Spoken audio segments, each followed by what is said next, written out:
can be used in a very short period of time. And so I want to just, mostly I think I want to just stimulate some conversation or questions during the question and answer period. So I want to, I'll go through this fairly quickly.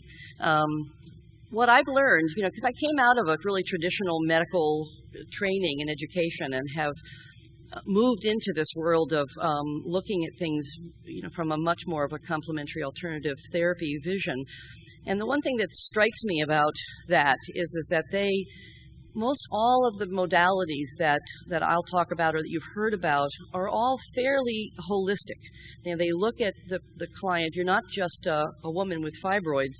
You're a woman who has a number of things going on, and fibroids is just one of them.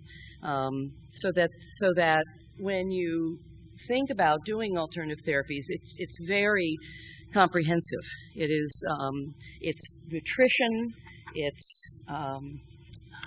exercise, it's stress reduction, it's supplementation, it can be homeopathy, it can be body work, it can be acupuncture, it can be castor oil packs, it can be a lot of different things. And although, as I'm sure much of the medical community says, a lot of these things are not necessarily been studied or tried, many women find out that they are very, very effective. And I think that what I found is that probably, as Joanne has said, that the people who are more likely to do alternative therapies are the people who are sort of in the watchful and waiting period. They feel they don't have symptoms that affect their lives quite as much as the woman who is more likely to go in and have surgery or ablation or any other kind of more surgical approach or even medical approach, but they have some latitude to be able to do things that are not necessarily going to cause them to become terribly anemic or weak or sick or any other thing. In terms of diet or nutrition, much like we see in the alternative world, there is the things that they talk to you about, the things that they suggest are very much the things that they're going to talk to you if you have heart disease or if you've got diabetes or if you've got cholesterol or something. It's a matter of avoiding sugar, vegetable oils, trans fats, dairy, red meat, processed foods, alcohol, refined grains, and additives. Some of you might be thinking, well, what am I going to eat? What's left to eat now? The good news is that there are a lot of things that you can eat. It's just that avoiding all those things can really change the course of a fibroid.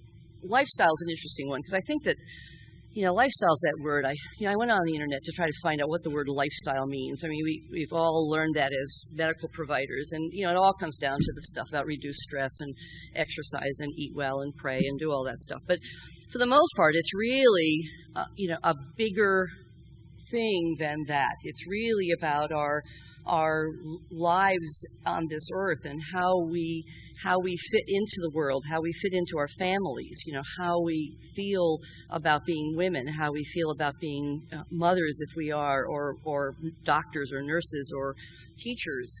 It's a bigger thing.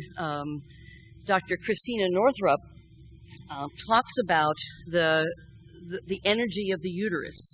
And I wanted to read to you this because I can't say it quite as well as she does. The uterus and the ovaries are the major organs in the second chakra. This area is both literally and figuratively creative space, out of which women can produce babies, relationships, careers, novels, insights, and other creative and artistic work. The idea of the uterus being so important to us, I think that it's very, very hard for an awful lot of us to really think, well, okay, we can just go in there and cut the thing out, because it's just not a throwaway organ. It is part of our creative fire. It's what makes us have the drive to do the things we do and the desires to do the things we do. So that whole issue of chakras and energy, there are modalities that will allow you to work with that particular area of your body. There are There are meditations to do, there are affirmations to do, there is exercises, there's Reiki, there's talking to one of the participants earlier, there's castor oil packs.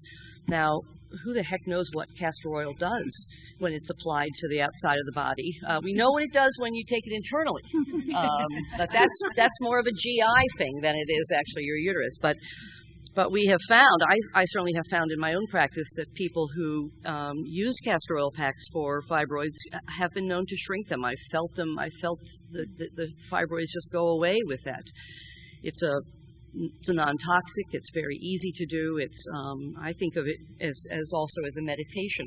We have a lot of activity in terms of acupuncture here in town, and the concept of whether we talk about chakras or whether we talk about acupuncture, there is the idea that there is very possibly some kind of block in the pelvis, whether it's an energetic block because of a chakra that's blocked, or whether it's because of a meridian in the Chinese medicine that is blocked, and that the idea is that the needles can help to open up the energy of that, and so that you don't have this stagnant energy just hanging out in the pelvis.